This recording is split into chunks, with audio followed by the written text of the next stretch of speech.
Olá, pessoal! Tudo bem? Eu sou a Beth, da empresa Apoio. Se você ainda não nos conhece, visite o site apoiosaudeBemestar.com.br e conheça nossas atividades e nossos canais de comunicação. Dando continuidade ao programa Mais Saúde, o nosso encontro virtual de hoje vai abordar o tema Consulta geriátrica? Será que está na hora? Com a doutora Paola Renata Brandão Canineu Bizar. Ela é médica, geriátrica pela PUC de Campinas. Fez residência médica e especialização em geriatria e gerontologia pela Unifesp. Tem título de especialista em clínica médica pela Sociedade Brasileira de Clínica Médica e certificado de área de atuação em medicina de urgência pela Associação Médica Brasileira Especialista em Geriatria, SBGG. Encaramos este encontro virtual como uma oportunidade de pensarmos sobre o assunto e até facilitar discussões entre familiares e profissionais, e que cada um de nós possa se posicionar sobre o tema. Eu acho muito oportuno discutirmos sobre esse tema, porque nesse ano de pandemia, tivemos que pensar mais na nossa própria saúde e de familiares próximos, tentando manter o foco na saúde emocional e física de cada um. Aproveitando esse gancho, eu gostaria que a doutora Paola falasse para nós: existe uma idade certa para procurarmos um geriatra? Oi, Beth, obrigada pelo convite, é uma honra, um prazer estar aqui podendo falar um pouquinho da minha área, né, da geriatria e do envelhecimento. Se não houvesse preconceito quanto à geriatria, eu acho que a idade já seria bem mais cedo do que 60 anos ou mais, né? Eu costumo brincar que o ideal de procurar um geriatra é depois que você sai do pediatra. Então, teve alta do pediatra com seus 20 anos, já vai procurar um geriatra. Mas a gente brinca, mas é que, na verdade, a gente envelhece a partir do momento que a gente nasce. Nosso corpo é um processo constante de renovação e de envelhecimento. Óbvio que isso, nos primeiros 20 anos, serve para o crescimento, para o desenvolvimento. Dos 20 aos 30, a gente estabiliza, a partir dos 40, 35, 40 anos, o nosso corpo começa a envelhecer. É um envelhecimento bem lento, progressivo, mas é real e faz parte da vida, né? O envelhecimento é um contínuo da vida. E a partir mais ou menos dos 45 anos, eu acredito que seria realmente o horário certo de você procurar. Podemos ir antes, com 30, 35? É óbvio, eu acho que sem preconceito, sempre que nós tivéssemos oportunidade de procurar um médico geriátrico que já pudesse nos mostrar esse processo de envelhecer, de preparar, já que a gente almeja envelhecer e passar por todas as etapas com bastante saúde e qualidade, levando em consideração, né, estar ativo, estar participativo na sociedade, né, com mais idade, eu acho que a partir dessa data da idade, sim, principalmente quando se tem um familiar, né, um idoso na família, ou um pai, uma mãe, ou um avô e avó que envelheceram com algum processo patológico.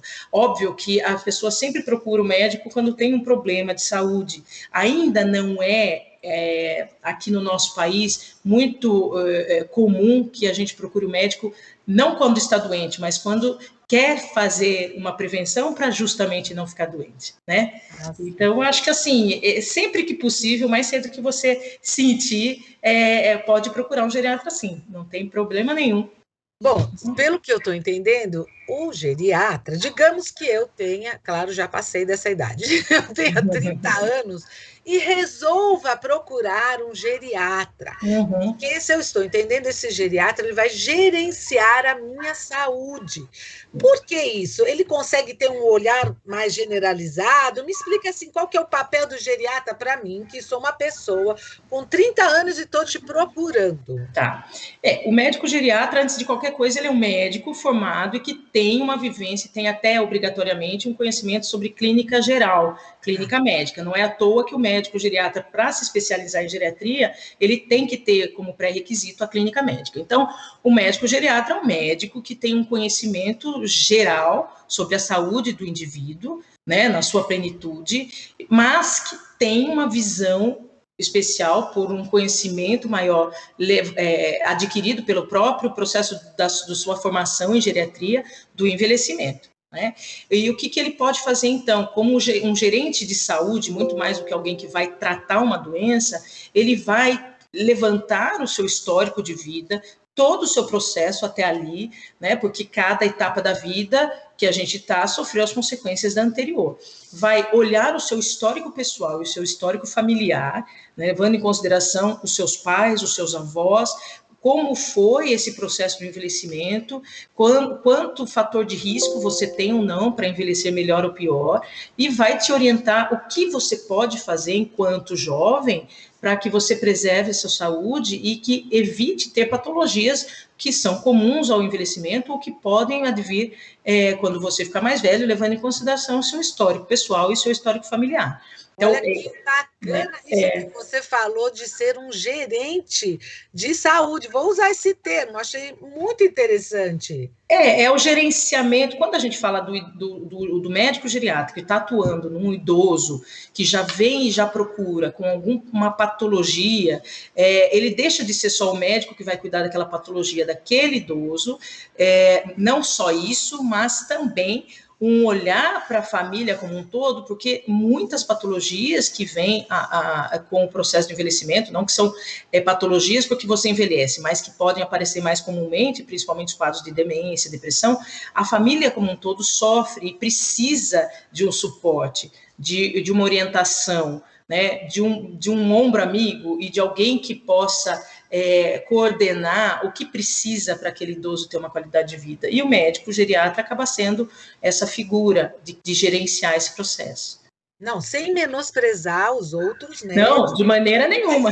Veja o quanto um geriatra é importante. Sim. Ele já previne você das doenças, ele vai estudar. Quanto tempo demora, será, uma consulta de um geriatra? Porque ele vai ter que verificar desde o seu nascimento, quais o seu histórico de doenças, na sua família, seus antepassados, até a idade atual sua. Sim. Então, fiquei curiosa.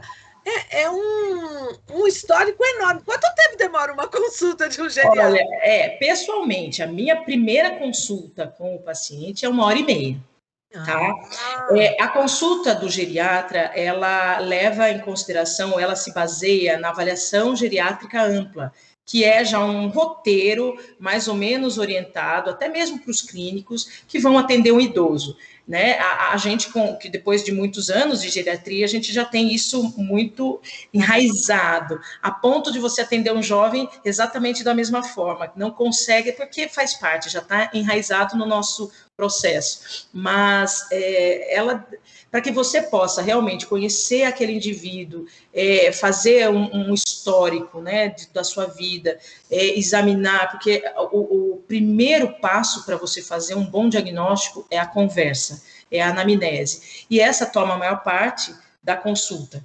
Depois, obviamente, existem questões pessoais, individuais, e aí você, naquele paciente, dependendo da queixa, dependendo do histórico, dependendo do que ele apresenta, você aprofunda um pouco mais aqui ou ali, para que você realmente possa também atender as expectativas daquele indivíduo, e se não há exatamente uma queixa, uma patologia, você orientar aquele processo dali para frente, tanto alimentar quanto físico, atividade física, uso de medicamentos, por tirar remédio, entender por que sim ou por que não daquele remédio, de interação medicamentosa, orientação de atividade cognitiva, de tratamento psíquico, não que a gente seja um psicólogo, ou trate a psicologia em si, mas orientar as necessidades dele procurar, de também ter uma equipe interprofissional que atue para que a gente possa melhorar a qualidade do tratamento e a qualidade da vida desse indivíduo e da sua família. Não, você 1h30, mais ou menos, a primeira consulta. Eu já sou fã de médico geriátrica. Você imagina o quanto, porque além de tudo, saber todo o histórico, o que passou da pessoa, os antepassados, ainda se preocupa com a família, com a parte psicológica da família. Se tiver uma pessoa mais necessitada de cuidados, tem que verificar cuidadores, tudo E, isso o geriatra se preocupa. É um aconchego, nossa.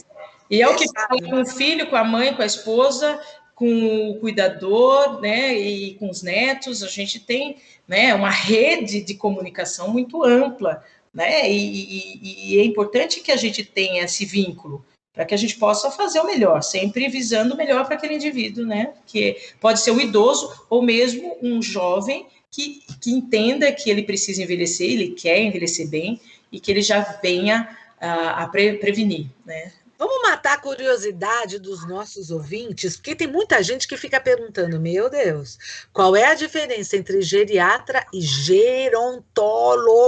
É uma palavra enorme, as pessoas falam, o que é isso?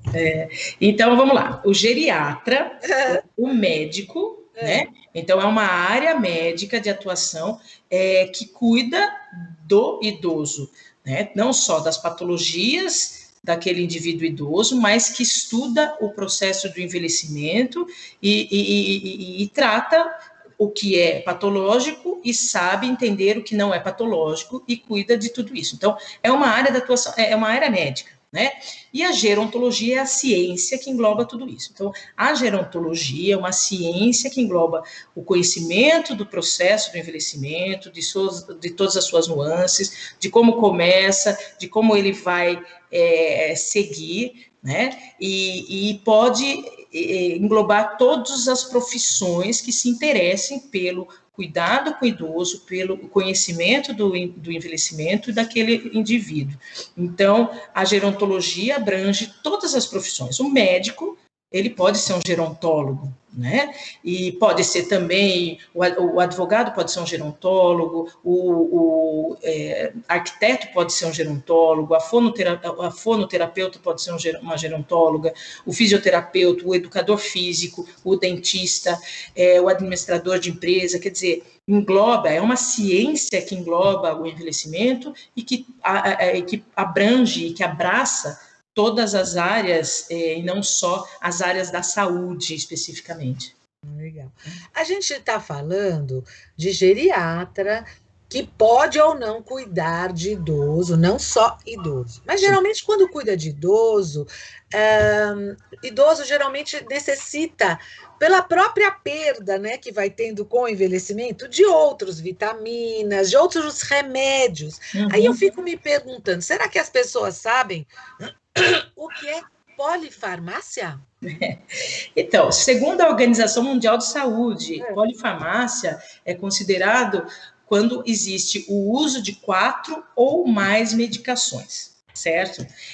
Se a gente for olhar para a gente em algumas fases da vida, talvez a gente já passou pela polifarmácia, né? Quando está lá com uma infecção, uma gripe, você toma um analgésico, um antitérmico, antibiótico, anti-inflamatório, uma inalação, isso, aquilo e tal. Então, a polifarmácia é considerada 4 ou mais, né? É quase que impossível que a gente encontre um idoso, né, que tem alguma patologia crônica que não tome menos que isso, né? A grande questão não é a quantidade, eu acho que é importante, assim, e antes disso, essa polifarmácia, tanto a medicações prescritas pelo médico, quanto as de uso de automedicação, né? E a gente sabe que, assim, o uso de um fitoterápico ou o uso de um remédio caseiro é considerado também uma medicação. E isso também pode incluir na polifarmácia, né? O remédio que o vizinho fala que é bom porque a irmã, a prima usou e tal. E quanto mais remédio, né, que a partir desses 4, quanto mais risco, né? O geriatra, o fato da gente ser geriatra e de se preocupar com a polifarmácia não significa que a gente não faça, porque vai depender da necessidade daquele indivíduo. A diferença de você ser medicado por um médico, ainda que você tenha uma polifarmácia, ou ser medicado pelo vizinho, pelo amigo, pelo primo, é que a gente infere que o médico que esteja prescrevendo entenda da medicação e de quanto aquilo pode ter de interação e o quanto aquilo pode trazer de efeito colateral, entender que vai existir e quanto ele pode ser prejudicial e também poder acompanhar esse tratamento, mesmo que isso inclua 5, 6, 7, até 10 remédios. A gente tem pacientes que usam muito. Meu pai mesmo toma 9 remédios de manhã. Pois é, e não pense que a gente, como geriatra, não se aflige com isso. Claro. Todos os dias eu pego uma receita de um paciente meu e olho 1000 vezes para entender o que eu posso tirar dali, o que eu posso tirar, onde eu posso enxugar. Né? Eu tinha um professor que falava assim, olha, a gente tem as medicações necessárias e a gente tem as perfumarias. Então, o que a gente pode enxugar de perfumaria? O que não é exatamente necessário? O que pode estar aqui a mais? E você conhecer esse idoso, conversar com ele e ter esse tempo faz com que você possa, no processo do acompanhamento com ele, não exatamente na primeira consulta. Também não concordo, eventualmente, de chegar numa primeira consulta, tira tudo, muda tudo. Não, é um processo, né? E você vai criando um vínculo médico-paciente, muitas vezes aquele paciente que um dia ouviu de um médico lá atrás que esse remédio é para o resto da vida, e não necessariamente é para o resto da vida, é para o resto da vida enquanto aquilo for importante, necessário e essencial para a saúde dele. Isso é muito importante que a senhora está falando. E aí você enxugar dentro do que é seguro, dentro do que é prudente, né? Sem excessos de enxugar, mas sem também deixar daquele jeito. E o importante é que o idoso tenha confiança no médico, que ele traga, mesmo que seja aquele remédio que ele acha que ele comprou na televisão porque falaram que era bom, ou aquele que ele usa para o intestino, que é só um natural, isso tudo tem que ser falado para o médico, para que ele possa até orientar, olha, esse também tem efeito colateral, né? Então, a polifarmácia, ela existe, muitas vezes ela acaba sendo necessária, ela pode ser de risco, desde que ela não esteja bem acompanhada.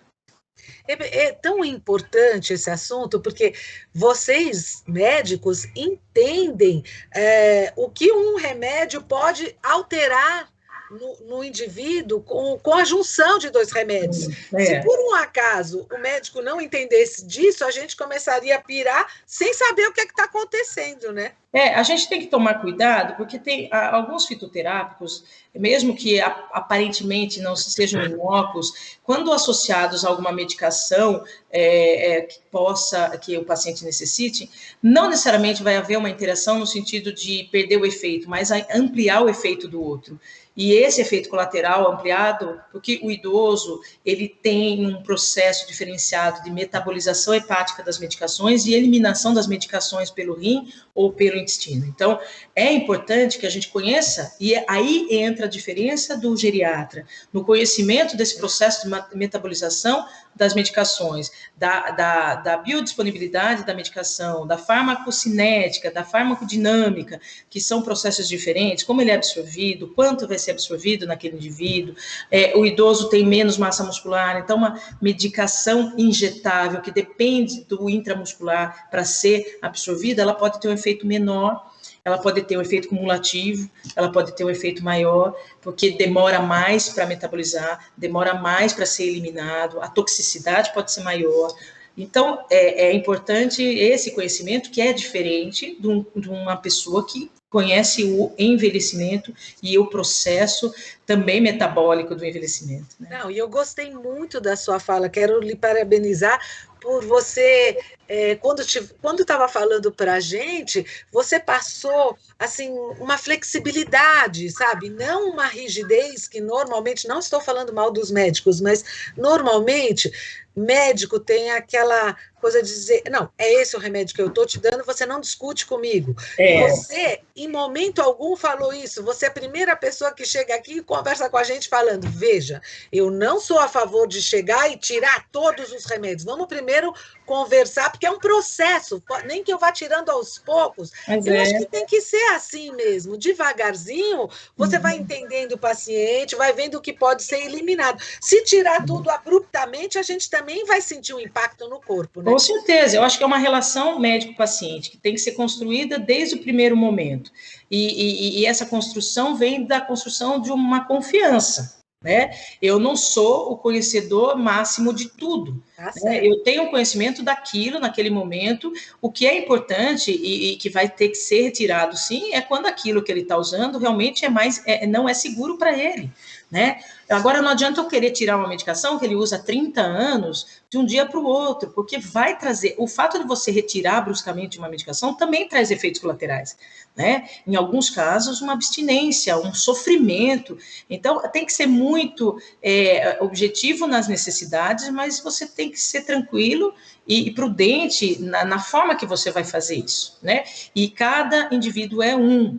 Não adianta que a teoria me mostre que aquele é o remédio do momento ou que aquele é o melhor de todos, se aquele indivíduo, naquele momento, não tem condições de retirar outra medicação, não tem condições financeiras para aquela medicação. São várias coisas que a gente tem que levar em consideração, né? A polifarmácia traz um custo muito alto para o paciente, ela é necessária. Então, como eu tenho hoje múltiplas possibilidades de tratamento e medicações similares, eu posso também ter um jogo de cintura de usar o que ele vai ter de melhor, né, dentro do bolso dele e dentro das possibilidades do organismo dele de aceitar. Ainda mais nessa pandemia, isso é muito importante. Sim, é muito difícil, né?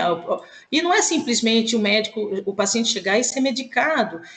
Uma boa conversa faz muitas vezes o paciente entender que o que ele menos precisa ali é remédio, né? Porque também existem aquelas pessoas que entendem que se saiu do médico sem remédio, não foi uma boa consulta, né?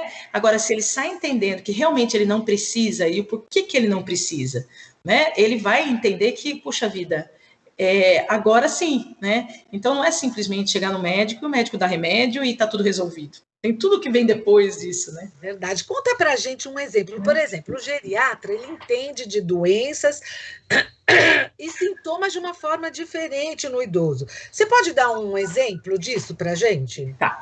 É o que eu falei, né? O idoso, ele é um idoso no Brasil a partir dos 60 anos e isso se estende para além dos 100 anos. Nós temos muitos pacientes longevos, muitos centenários. Eu, coincidentemente, recentemente, eu estou com 4 pacientes idosos com mais de 100, 106, 105. Eles são mais de 100 mesmo, assim, 106 anos, né? Eles estão ativos? Alguns sim, outros não, né? Recentemente, uma senhora de 100 anos internada para uma cirurgia, pois fraturou o fêmur, sentou e fraturou, ativa, e aí você fala, não vamos operar porque ela tem 100 anos. Não, vamos operar por quê? Porque ela é ativa, ela é uma pessoa que é independente dentro das possibilidades dela, e que ela chegou no hospital e ela falou assim, olha, eu vou andar, se eu for andar eu quero operar. E pôs uma prótese e foi andando. Sabe? Então, quanto tempo ela vai viver? Não é só isso, mas o quanto de qualidade de vida ela vai ter, né? De repente, a partir do momento que você não opera, fica na cama, não consegue andar, infecção urinária, infecção pulmonar, úlcera de pressão e tal, e a qualidade de vida dela, além da dor que ela vai sentir, vai ser muito pior nos próximos anos, ainda que seja 6 meses, 1 ano, né? Então, assim, o que a gente tem que entender é que algumas, por exemplo, um idoso muito idoso, de 80, 90, ou até um pouco menos, 70, se já tem uma demência ou qualquer patologia associada, ele pode ter uma infecção com poucos sintomas típicos. Então, essa é a diferença. Um jovem tem uma pneumonia, ele tem tosse, febre, dor para respirar, que é a ventilatória dependente, catarro, né? Então ele tem sintomas muito característicos e fala, não, está com pneumonia, qualquer pessoa faz diagnóstico. O idoso ele pode simplesmente ter uma confusão mental ou naquele dia ele acordar com uma dificuldade de andar. É muito comum infecção do trato urinário em idoso que simplesmente ele pode aparecer com uma queda ou com uma dificuldade, nossa, hoje ele está difícil, está mais lentificado para andar, hoje está mais confuso. Hoje ele falou para mim que viu uns bichinhos na parede, né? Então, é um sintoma atípico, mas que pode determinar um quadro infeccioso. Então, é uma particularidade, né?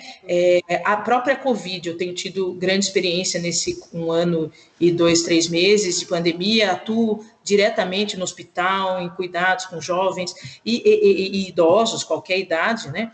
E a gente percebe que muitos com Covid positivo fizeram sintomas muito atípicos, né? Delírio, que é a confusão mental, agitação psicomotora, né? Só uma frequência respiratória alta, sem outros sintomas, sem febre, né? Então, a mesma COVID pode se manifestar de forma atípica no idoso. Ainda que não seja a maioria, mas é importante você saber, porque de repente você deixa de fazer diagnóstico e muitas sepsemias ou choques sépticos você acaba pegando por não ter reconhecido antes um sintoma que poderia já ser a infecção. Entendi. Nossa, eu estou amando a nossa conversa, tá fluindo tão bem, eu estou até chateada que está acabando. Você gostaria de dar um recado para os ouvintes nessa pandemia, ainda mais que a senhora está lidando, porque as pessoas não sabem, mas a doutora Paola, a gente teve que adiar essa nossa conversa, porque ela está atuando de frente no Covid. Então, foi assim uma honra estar conseguindo falar aqui hoje com você. Você quer dar um recadinho para as pessoas nessa pandemia? Bom, eu acho que muito já foi falado, eu acho que principalmente no ano passado, sobre o cuidado especial com o indivíduo idoso, né, com todas as recomendações sanitárias de preservação de si, isolamento social é uma palavra muito forte, mas o distanciamento social, o isolamento sim, quando você está com sintomas suspeitos ou quando está com a doença, né, lavar as mãos, o uso do álcool e tal. Mas é uma fala minha, não só para os idosos, porque a grande maioria, graças a Deus, já também recebeu a vacina. É extremamente importante ser vacinado. É uma vacina que nos vai trazer uma segurança maior. Temos visto na prática, o quanto menos idosos foram internados. Na minha experiência pessoal aqui nesse mundinho do hospital que eu trabalho, realmente a quantidade de idosos nesse último ano foi bem menor desde que começaram as vacinas, e os que internaram evoluíram de uma forma muito mais benigna do que os idosos, do que os jovens, né? Então, cuja mortalidade acabou sendo muito menor no idoso com a Covid do que nos não idosos, né? E agora eu tenho um recado para os familiares, para os que têm os seus jovens, para os que têm os seus netos, os seus filhos, né? Que esses sim tenham bastante cuidado. Eles são as pessoas que estão mais expostas e que são as pessoas que são mais vetores e que podem trazer para dentro de casa essa doença, tá? E que eventualmente para ele pode não dar nada, mas para aquele seu familiar, não só o idoso, mas aquele naquela idade entre 45, 50 e 60 anos, pode ter uma evolução não adequada, uma evolução, infelizmente, para um desfecho pior. E é o que a gente tem visto muito agora. Eu acho que se cada um cuidar um pouquinho de si, fizer a sua parte, ele está tendo a empatia suficiente para cuidar do outro, né? Esse negócio que só acontece lá, que não acontece comigo, infelizmente, não é verdade hoje em dia. Né? Todos nós somos responsáveis. Isso é uma questão de saúde pública e de responsabilidade social. E isso é uma formação da cidadania e do caráter. E pessoalmente eu acho isso. Então, eu acho que as pessoas têm que cuidar de si e se cuidarem um pouco melhor de si, né? Não por medo, mas por respeito ao que a gente está vivendo, elas vão cuidar do outro e vão proteger também o outro. Eu acho que esse é o meu recado. Temos que ter solidariedade, né? Solidariedade, empatia, caridade. Aí são vários nomes, né? Medo, se for o medo a palavra que vai, a única coisa que vai resolver na cabeça daquela pessoa, então que ela tenha medo, mas eu não acho que a gente tem que ter medo, eu acho que a gente tem que ter respeito, e se nós tivermos cidadania e tudo isso que você falou, nós teremos uma vitória sobre essa doença e outras tantas que podem vir por aí, né? Olha, doutora Paola, muito, muito obrigada mesmo. Só podia ser filha do Paulo Carnineu, meu filho. Por sua disponibilidade de estar conosco nesse bate-papo. Eu só peço desculpa pela demora. Eu acho que imagina, a senhora estava de frente no Covid. Eu espero que esse conteúdo possa ajudar muitas pessoas e que se você que está assistindo agora ainda não está inscrito no canal da Apoio, inscreva-se já.